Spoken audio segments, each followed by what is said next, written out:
What's up? It's your boy, DJ Slate in the building. Hello. B-Wentz, what's happening, man? Hi. Take Hello, two, dude. Slater Take family. two. What's that? Take two, man. Yeah. You know, Mr. Slater and I, we got to be forthright. We just recorded this, or we thought we recorded it. It didn't record, so I didn't record it. Yeah, it was my fault. Let me own it. It's all good. But we also realized that it was a little bit long, so we're going to be a little bit quicker this time, but we're going to be no less enthusiastic. That's correct, man. Rocking the Tilly hat today. I got my Tilly hat right here. Handcrafted Canadian persnicketyness. Got its own instruction manual. But anyways, there we go, man. Tilly hat, FTW, which means for the win. Hey, what does FOMO mean? What's that mean, Wentz? The first operation of manufacturers organization. That's exactly what it means. It also means fear of missing out. You know, our participation rate last week on YouTube was unbelievable, man. We only had a couple people miss out on it. So you don't want to be one of those folks missed out on last week's show. No more FOMO. That's right. Hey, tell us what? What did you say? I said they don't want to miss out, man. No more FOMO out there. There's no reason to be afraid. Just click the YouTube link and watch it. It's in last week's classroom. And let's do this. Kids say it's fire. Is that what kids say? That's what I've heard. That's what I heard. I disabled comments because they were there was too much of the flames in there in the comments of the YouTube. So we went ahead and disabled that. We didn't want to set the internet on fire. That's right. But anyway, so hey, we got our character goal this week. Tell them about it. Yeah. So I was thinking a lot about when I was in high school. I wanted to give you guys skill or some content that would be helpful and applicable. And I remember when I was in high school, I wanted to be a resource for my peers. I wanted to be a help for my peers. And I think a lot of you are naturally there. And then I was like, hey, that would be cool to teach them a little bit about natural helpers. There's a program that I remembered from my youth. And then I actually got to advise when I was a middle school teacher called Natural Helpers. I did some quick research and I learned that in 1979, it was started at Mercer Island High School, a pilot program. And then the next year, I didn't know this, the next year, 1980, it started at Sumner High School.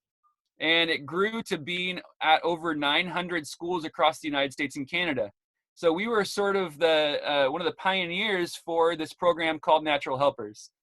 We no longer have it at our school, but it's kind of cool to think that we were a part of the infancy of both Character Strong and Natural Helpers. But the program has a lot of cool things. There's a great retreat, but essentially it gives kids the opportunity to build in their confidence some skills that they're already naturally good at. They'd send out a survey to the whole school, asking them, who do you trust? Who do you go to talk about things when you have challenges and problems? And then the kids that are identified in that group are trained. I would say you are natural helpers. I would say that you are already, based upon your association and desire to be a part of a servant leadership program, you naturally want to help. People come to you with challenges they have. And during this time, I would say that's no different. Right now, they can't go down to the guidance office. They could reach out to a counselor, but they can't go down to the guidance office. And also, a lot of times people at your age, developmental stage in life, you are more likely to go to a peer than you are to an adult oftentimes, or you might start there. And I want to give you guys a little bit of context with how you might be even stronger in helping your peers if they do come to you. One thing that I think is really important for you to know is, and this is a huge pressure relief for you, take some stress off, that you don't have to solve their problem.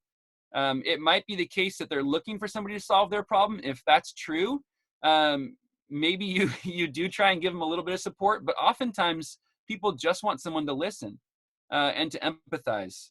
So don't feel like you have to be the problem solver. It's also good for you to know that sometimes people don't want you to solve their problem. It might be the case. In fact, I go to this often. My wife has told me before, I just want you to listen.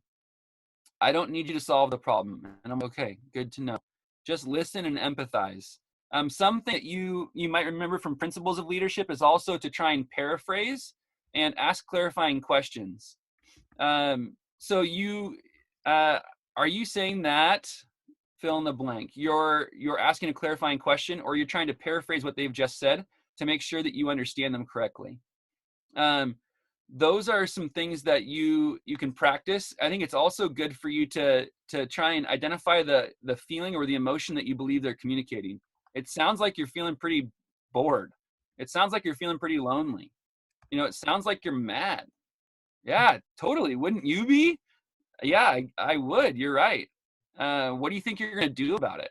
That's a good leading question. The question, what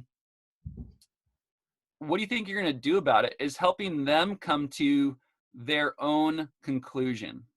And I think that's an important thing for you to consider as well. Help them arrive at a conclusion. You're not saying you need to go talk with a counselor about that. You're not saying, dude, you need to cut them off. You're not giving advice. You can simply say, what do you think you're going to do about it? And then they might say, I'm cutting them off. I'm done with them. Okay. And what do you think might happen if you did that? And you're asking them another question.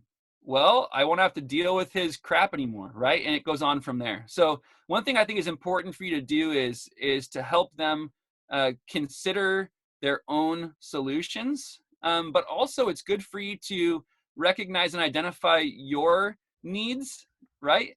Within that, and to be able to know your limits. If somebody starts saying something like, I don't know, something that they're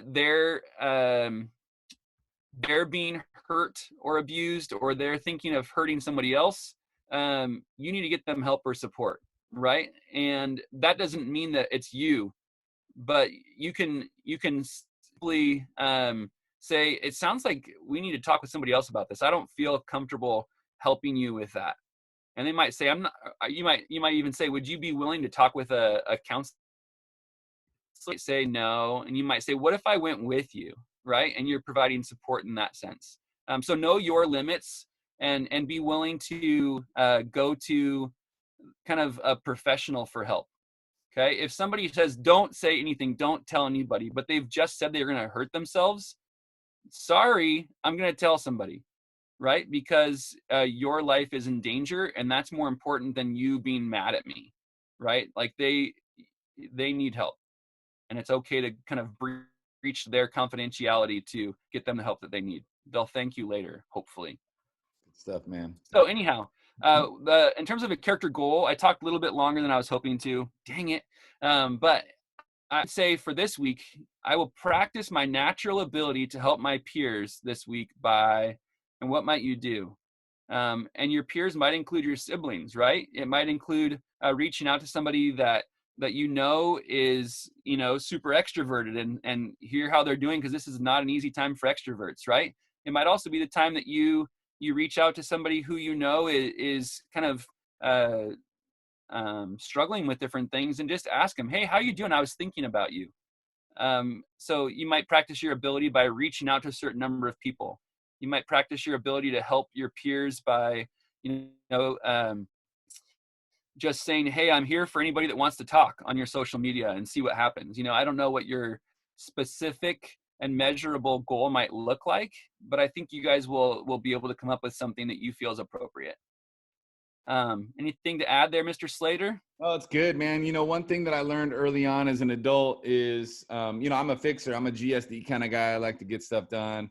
And that can be hurtful sometimes when you approach somebody whose intent is just to have you listen to them, and you then choose to try to help solve a problem that they have not asked you to help solve for them. You can get yourself in a little bit of trouble or create tension in the relationship. So one thing that I've learned over the years to do is, at the beginning of a conversation where somebody has reached out to you, is to just identify what, first of all, the privilege of being somebody that they trust enough to reach out to, and then say, hey, it's an absolute honor. It's a privilege to have you reach out to me.